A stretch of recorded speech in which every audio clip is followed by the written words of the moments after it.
Fala guerreira, fala guerreiro, aqui quem fala é o Biro. E eu sou a Andréia Pires. E aqui é a Bianca Rosália e tamo de volta com o Peão 4.0. Demorou, mas a gente voltou. Sim, a gente já estava morrendo de saudade de vocês e de gravar o programa. Pois é, e a gente está preparando um monte de coisa boa, algumas novidades para vocês. É isso aí, no programa de hoje a gente vai falar de um tema muito central, que é o processo de desindustrialização pelo qual o nosso país está passando, né? E que ficou bastante marcado com o anúncio de fechamento da Ford no Brasil, conforme foi declarado agora, né, no início do ano. E para pensar isso, a gente vai contar com uma série de depoimentos de trabalhadores efetivos e terceirizados da Ford de Taubaté. Bora começar o programa? Bora! Vamos lá!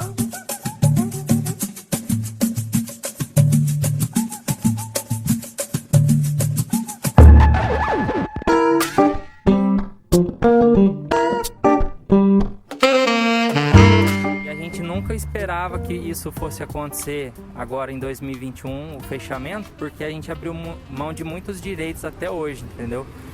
Redução de PLR, congelamento de salário, progressão de STEP.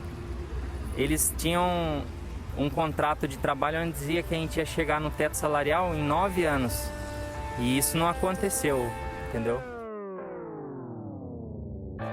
Consegue encontrar ex-companheiros trabalhando de Uber, trabalhando aí, vendendo caldo de cana, fazendo outras atividades hoje, só que assim, encerrando a atividade da fábrica no momento, os outros companheiros que estavam trabalhando até agora, o que cada um vai fazer? Vai entrar para trabalhar como Uber também, entendeu?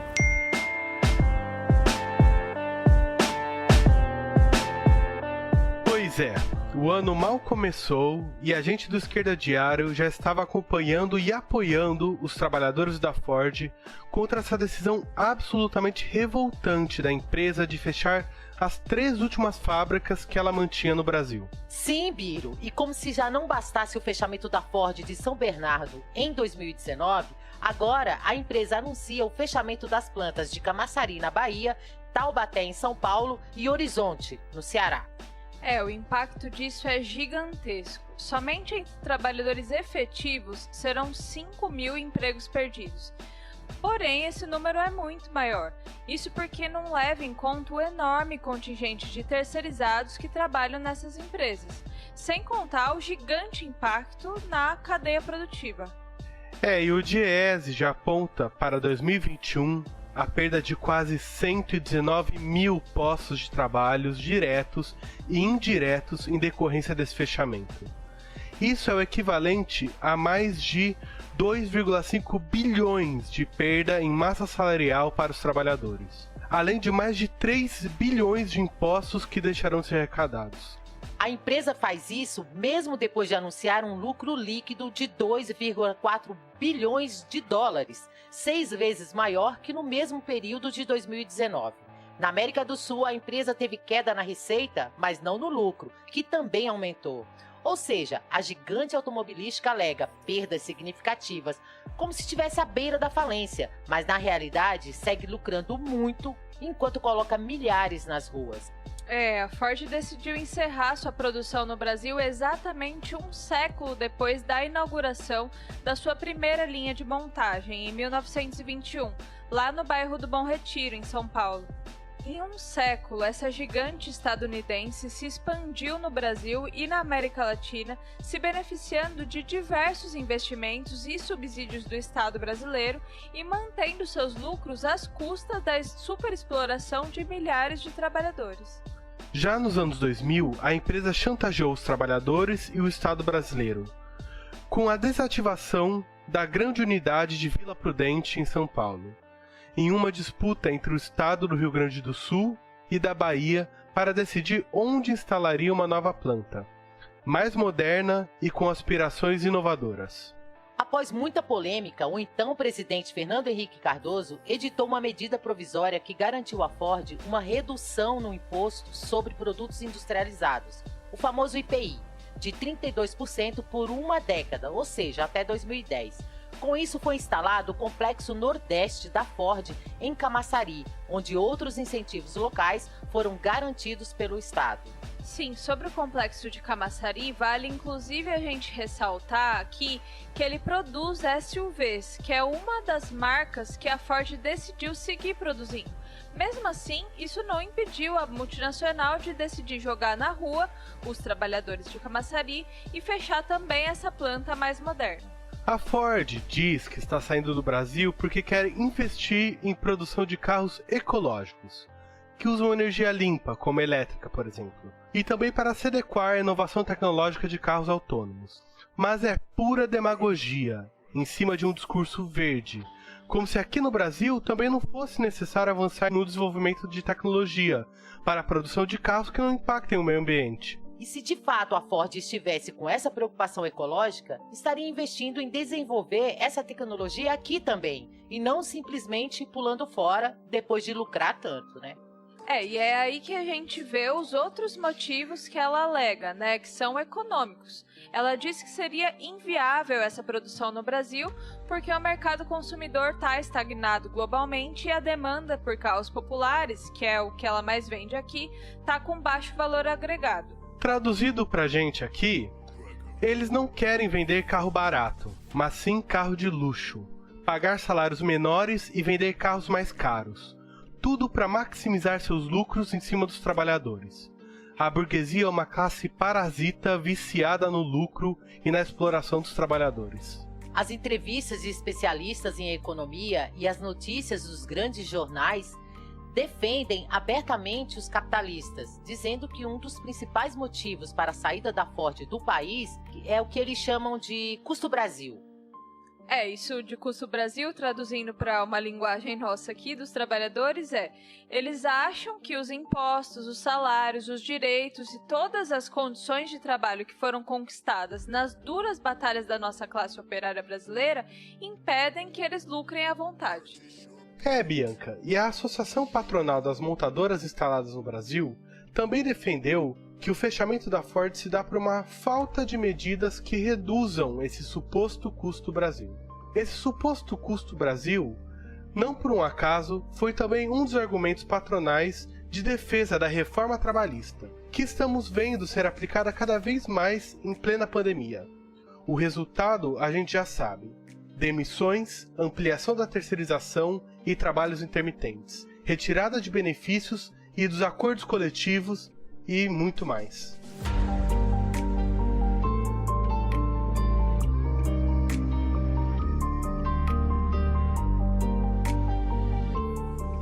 O sentimento dos trabalhadores é de muita revolta. A Bianca, nossa companheira aqui no Peão, esteve lá na Ford Taubaté acompanhando as assembleias e manifestações que fizeram nesses últimos dias e vai contar um pouco pra gente. Bianca, como que os trabalhadores estão encarando esse anúncio da empresa? Pois é, daí o sentimento que muitos colocam é um sentimento de traição, assim, porque a empresa ela já vinha, né, ao longo dos últimos anos, cortando uma série de direitos dos trabalhadores sob a chantagem de que só investiriam na planta e manteriam os empregos se os trabalhadores aceitassem vários ataques, né, se aceitassem, sei lá, ficar sem aumento salarial, aceitassem ataques da reforma trabalhista, aumento da terceirização e etc. Então, eles alegam bastante isso, né, de um sentimento de traição, assim. Então, o nosso sentimento de trabalhador da Ford é traído por ela. Várias foram as negociações que todos os trabalhadores fizeram para ela se manter uma planta competitiva no Brasil, em Taubaté. Abrimos mão de redução de salário, foi redução de PLR. Nosso plano médico não tinha coparticipação, a gente começou a ter coparticipação no plano médico. Tudo isso para ajudar ela a se manter aqui em Taubaté e no Brasil. E isso que ela fez, esse fechamento, foi uma punhalada, eu acho que nas costas de todos os trabalhadores dela. E já tiveram, inclusive, momentos, anos aí, em que esses trabalhadores tiveram que trabalhar todos os dias, 12 horas por dia, além de trabalhadores lesionados, que sofreram mutilações nas máquinas, ou que sofrem de problemas na coluna, né, por conta do nível de cobrança, de produtividade, sobrecarga do trabalho, até mesmo a ansiedade, eles colocam, enfim. são trabalhadores que deram o sangue para a empresa e que agora são surpreendidos assim com essa absurda decisão, né? Bianca, e não é só a perda de empregos que está em jogo, né? Esse ataque atinge um setor da classe trabalhadora brasileira que traz consigo uma história de organização e resistência a inúmeros ataques. O que você acha sobre isso?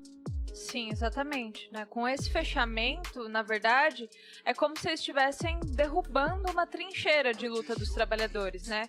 E abrindo espaço para que outras empresas façam o mesmo. Em 2019, lá com o fechamento da Ford de São Bernardo, né, a gente já apontava como isso significaria um ataque a um bastião da nossa classe, a um polo de luta que simbolicamente, né, representa todo o potencial que o movimento operário, que se colocou em combate, né, em momentos decisivos, como nas históricas, né, greves do ABC, nos anos 80, enfim, que se enfrentaram com o regime da ditadura militar. Então, assim, é exatamente por conta desse histórico de luta que esse setor da indústria era um dos que tinha a maior taxa de formalização, né? E é exatamente isso que o golpe institucional de 2016, né, e a reforma trabalhista querem destruir. Pois é, Bianca. Eu acho que isso só reforça a importância que tem as lutas que os trabalhadores devem travar contra esse fechamento e contra todos os ataques. Qual a sua opinião sobre isso? Sim, a nossa classe, né, o movimento operário e em especial os sindicatos, né, que tem a responsabilidade de organizar, né, os trabalhadores, não podem abrir mão de lutar, né? Não podem abrir mão dos seus direitos em prol de supostamente conseguir investimentos, etc. Porque as empresas, elas sempre dizem isso, né? A gente faz aqui um acordo para implementar tais medidas da reforma trabalhista, para fazer algumas demissões, mas em contrapartida a gente mantém a maioria dos empregos e investe na planta. Né? Sempre colocam essa conversinha, mas isso é balela, isso é uma chantagem absurda que eles sequer cumprem, né? Como a gente está vendo agora nesse caso. A gente já abriu mão de várias situações, já abriu mão de aumento salarial, congelamento de salário, redução de salário. A gente ficou quase 2 anos com o salário reduzido para justamente viabilizar investimento para a planta e mesmo assim tudo que a gente fez não valeu a pena. Inclusive, a argumentação, né, da implementação das medidas provisórias, né, que foram implementadas agora no meio da pandemia, que reduziam salários, enfim, era de que só assim seria possível garantir empregos, né? Agora, o que a gente está vendo acontecer são milhares de demissões, mesmo depois das empresas implementarem essas medidas provisórias. Ou seja, assim, isso é uma lição bem grande que a gente tem que ter, de que a gente não pode deixar ocorrer nenhum passo para trás, porque se a gente dá a mão, eles querem o braço, né? A exploração nunca é suficiente para os capitalistas. Nossa, Bianca, com certeza. E é uma coisa bastante importante que a gente vem batendo na tecla aqui no podcast, que é sobre a situação dos terceirizados, né? Se liga nesse áudio aí que a gente gravou lá na Ford. No outro dia, na terça-feira, entramos em contato com o nosso sindicato, que é o Sinterpress. Não recebemos nenhum retorno, até hoje eles não vieram aqui conversar com os trabalhadores, nos representar, perguntar se a gente precisava de algo.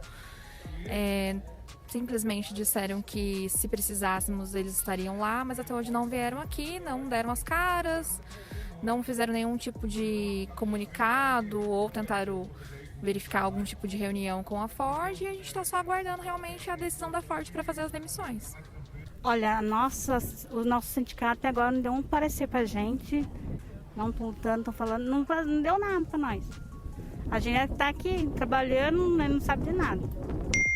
Absurdo, não é, Bianca? Fala pra gente o que você acha, fala pros nossos ouvintes. É absurdo mesmo, assim. Os sindicatos dos terceirizados são sindicatos que são completamente controlados pela patronal, né? Por isso, para combater essa divisão entre efetivos e terceirizados, né, e unificar a nossa classe, os sindicatos de efetivos precisam também tomar para si as demandas dos terceirizados, né? Combater essa divisão. E assim, lá em Taubaté, por exemplo, o sindicato dos efetivos, né, dos metalúrgicos, é da CUT. A CUT é a maior central sindical do país. Dirige o sindicato da Ford, dirige uma federação dos Correios, também é parte dos petroleiros, né, do sindicato dos petroleiros, sindicato dos professores de São Paulo, que é o maior da América Latina, enfim. A CUT podia estar mobilizando e articulando todas essas categorias para lutar junto com os trabalhadores da Ford, né? E sobre essa questão dos terceirizados, arrecadar, por exemplo, um fundo de greve nacional para possibilitar que esses companheiros terceirizados pudessem também se mobilizar e paralisar suas atividades sem que sejam afetados, né, por corte de salários, enfim. Porque senão a gente fica com a impressão, né, de que a CUT e a CTB também, que está lá no sindicato de Camaçari, a força sindical lá no Ceará, fica a impressão de que elas estão fazendo tudo o que elas podem, que os trabalhadores, né, como se os trabalhadores que não quisessem lutar. Mas, na verdade, não é isso que acontece. A fábrica do Ceará, por exemplo, ela segue funcionando normalmente, fazendo os trabalhadores trabalharem agora, né, para depois a Ford colocar eles na rua no final do ano. Só que poderiam estar organizando esses trabalhadores que com certeza estão revoltados com a situação, né, de serem demitidos, poderiam estar organizando para esses trabalhadores paralisarem a produção ali também, inclusive para mostrar que, né, não vão aceitar serem usados e descartados pela Ford, né? Por que a força sindical e essas centrais sindicais não estão organizando isso, né? Totalmente, Bianca. E essas centrais sindicais precisam, de fato, transformar essa luta em uma luta nacional, organizando assembleias e mobilizações em todas as fábricas, locais de trabalho por todo o Brasil, que também serão atingidos por esse fechamento. E para além disso, inclusive, organizando todas as categorias contra os ataques e contra esse governo do Bolsonaro e do Mourão que gera toda essa situação. Eu acho importante a gente manter essa unidade e buscar essa luta, sim. Muito importante porque hoje anunciou o fechamento da Ford, amanhã pode ser o fechamento da GM, depois de amanhã o fechamento da Volks. Todos os trabalhadores têm que estar envolvidos nessa luta porque é importante a gente manter o emprego, né? Transformar essa luta, Biro, em uma batalha nacional é a única coisa que pode reverter esse fechamento, porque a Ford está bastante intransigente com essa decisão. Tem falado para os trabalhadores em comunicados internos que a decisão é irreversível. Tem pressionado eles a aceitarem um acordo de demissões absurda, que divide horistas e mensalistas, e não fala nada sobre indenizar os terceirizados. Enfim, um absurdo. Bianca, muito obrigado pelos seus relatos.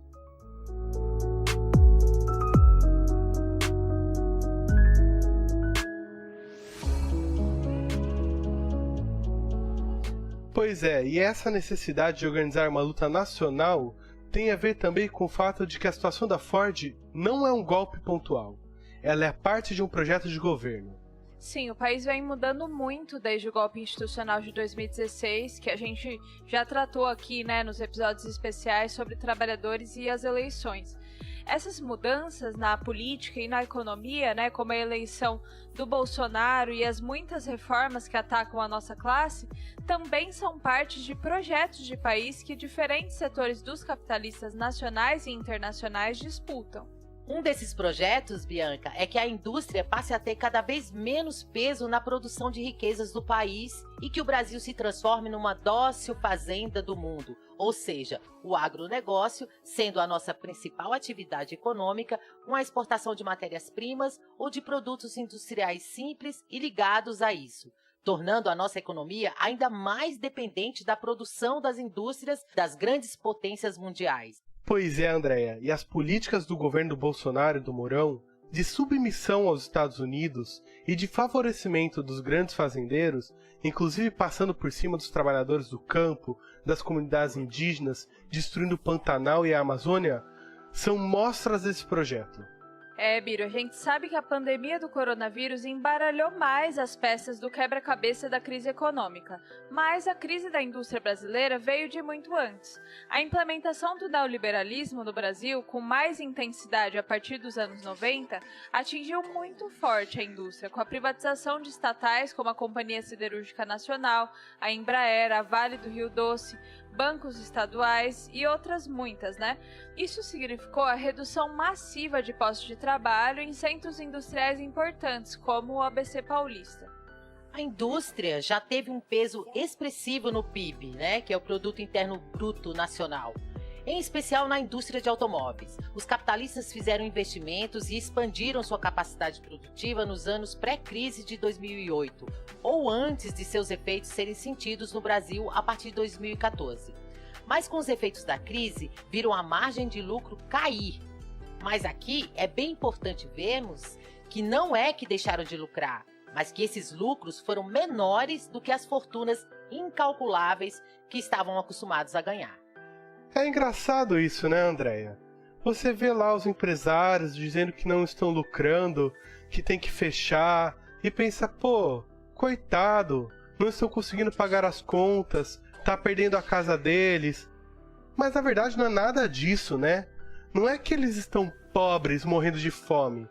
A questão é que ele achou que ia ganhar 3 bilhões de lucro e teve só 1 bilhão. Pobrezinho deles, né? Pois é, coitado. Acho que ele vai ter que, né, esperar pra comprar a casa nova dele nas Bahamas. Vai ter que ficar só com a de Dubai mesmo, né, coitado? Verdade. E às vezes a gente ouve por aí também umas comparações do tipo: se você tem uma vendinha de açaí e seu negócio não vai bem, não tem competitividade. Tem que fechar mesmo. Fazer o quê?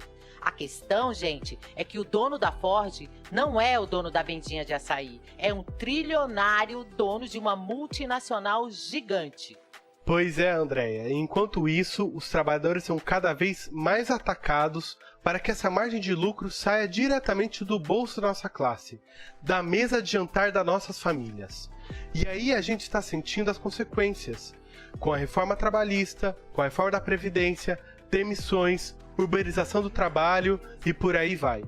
Sim, mas enquanto o Bolsonaro quer transformar o Brasil na fazenda do mundo, né, a Fiesp e os governos anteriores, inclusive o próprio PT, estavam sempre ajoelhados diante das multinacionais, sempre de prontidão para atender às suas vontades, né, quase implorando para explorarem nossos recursos naturais, né, a nossa mão de obra barata, enfim, como se isso fosse fazer essas empresas ficarem no Brasil.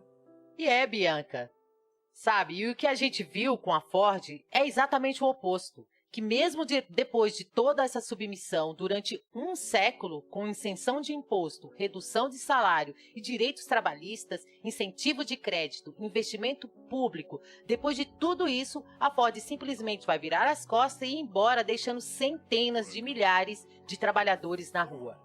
Sim, e como disse a Bianca na entrevista dela, agora é a hora de finalmente aprender as lições. Se submeter ao desejo do lucro das empresas e ajoelhar diante de suas vontades, negociando linhas de crédito, incentivos, isenção de imposto, não garante nossos empregos e nem impedirá as demissões. Isso não passa de chantagem com as nossas vidas. Esses burgueses canalhas não merecem uma gota da nossa confiança. Não merecem mesmo, né? E tem muitas análises dos capitalistas e até mesmo dos estudiosos ligados a sindicatos e organizações dos trabalhadores que dizem que essa desindustrialização seria inevitável, né? Por conta do que eles chamam da reestruturação produtiva global.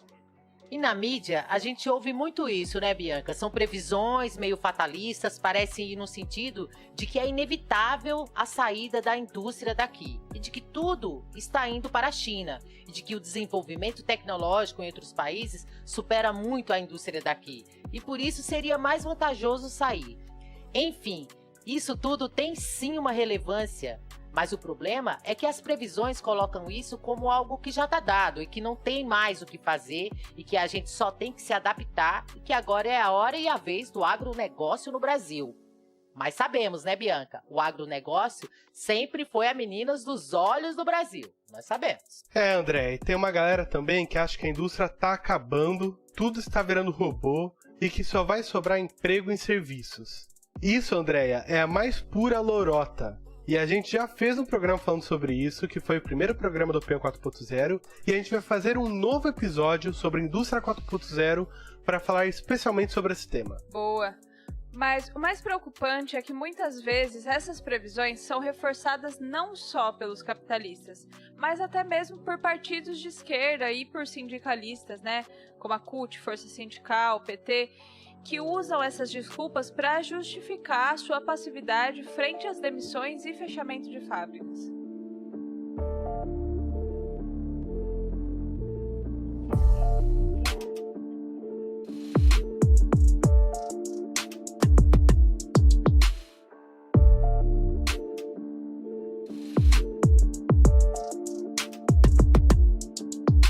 Na verdade, a solução tem que ser outra e passa por a gente questionar esse projeto de governo do regime do golpe e, mais do que isso, questionar o capitalismo de conjunto.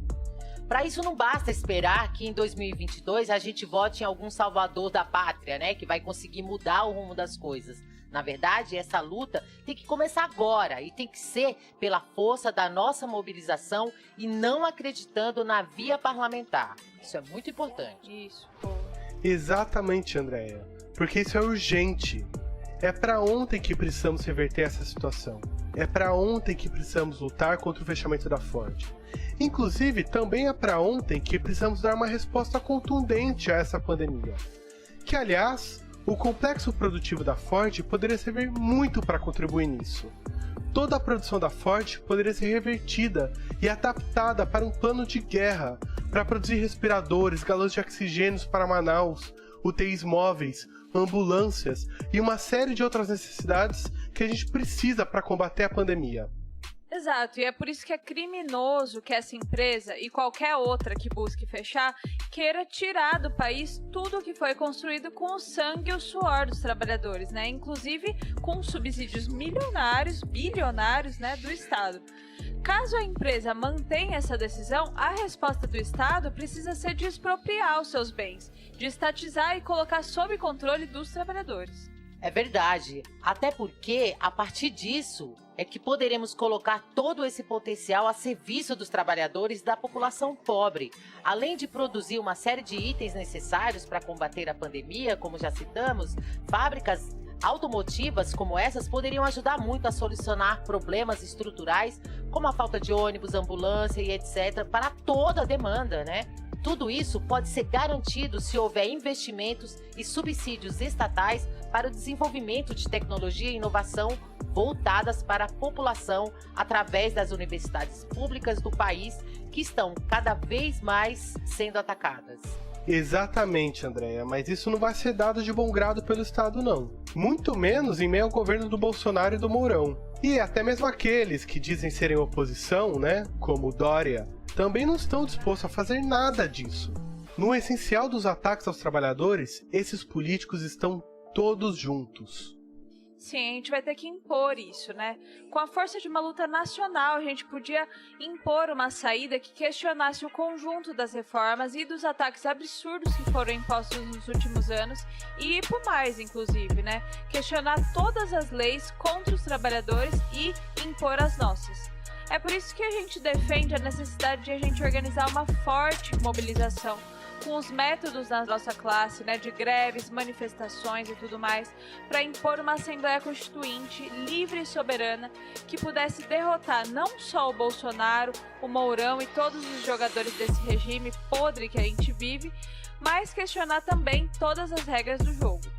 Pois é, e eu quero falar aqui para todos os peão que estão nos ouvindo, para todos os trabalhadores. A nossa classe tomando a frente de discutir e decidir quais são as verdadeiras necessidades dos trabalhadores e da população, poderíamos jogar um grande balde de água fria nos planos dos grandes capitalistas, como os acionistas da Ford, que querem demitir mais de 118 mil famílias da noite para o dia, só porque quer lucrar mais e investir em modelos de carros luxuosos para uma pequena elite consumir, enquanto a pobreza mundial aumenta com a pandemia.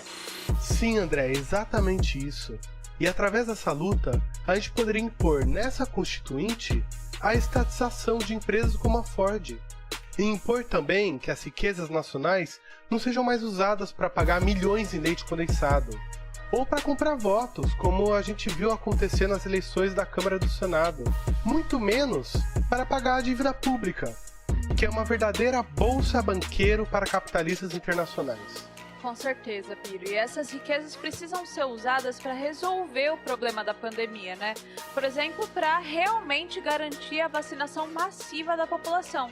O Dória está se colocando lá como grande garantidor das vacinas, de olho nas eleições de 2022, né? Mas, na verdade, nem mesmo o estado de São Paulo tem vacina para todos os profissionais de saúde e os grupos prioritários. A defesa dos trabalhadores numa Assembleia Constituinte podia passar por enfrentar essa realidade, se aliando com os trabalhadores e cientistas do Brasil e de outros países para controlar a produção das vacinas e quebrar as patentes das grandes gigantes farmacêuticas que sufocam a ciência e lucram com essa calamidade. Somente com a luta e auto-organização dos trabalhadores de maneira independente dos patrões e seus defensores, organizados, juntos com efetivos e terceirizados, poderia levar adiante essas e outras reivindicações, como o problema do desemprego. A organização e força dos trabalhadores unificados poderia, inclusive, impor que postos de trabalho fossem divididos entre todos os trabalhadores disponíveis, dividindo as horas entre todos os que queiram trabalhar, sem reduzir os salários. É perfeitamente possível.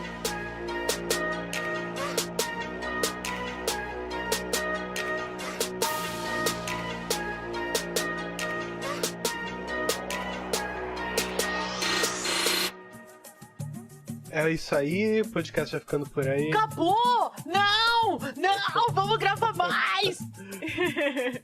É isso aí, gente. Então esse foi o primeiro programa de 2021. O Peão 4.0 vai ficando por aqui. E este é o podcast feito para e por trabalhadores. É isso aí, muito feliz da gente estar voltando. E se você curte essas ideias e quer ajudar o Esquerda Diário, que é uma mídia independente, que não recebe dinheiro de nenhum empresário, de nenhum banqueiro, é só entrar lá no nosso site, esquerdadiario.com.br, e procurar no site lá a parte para ajudar no financiamento do Esquerda Diário e contribua aí com a gente. Então, estamos muito felizes de estar de volta com o Peão 4.0 agora, nesse novo ano de 2021. Espero que todos gostem, todos os trabalhadores. Esse é um programa muito importante que a gente faz para todos vocês. E se vocês curtiram, se vocês gostaram, é só entrar nas nossas redes sociais, esquerdadiario.com.br, Peão 4.0, e acessar as nossas redes, que tá todo lá, todo o nosso material. Até a próxima vez, então. Grande abraço.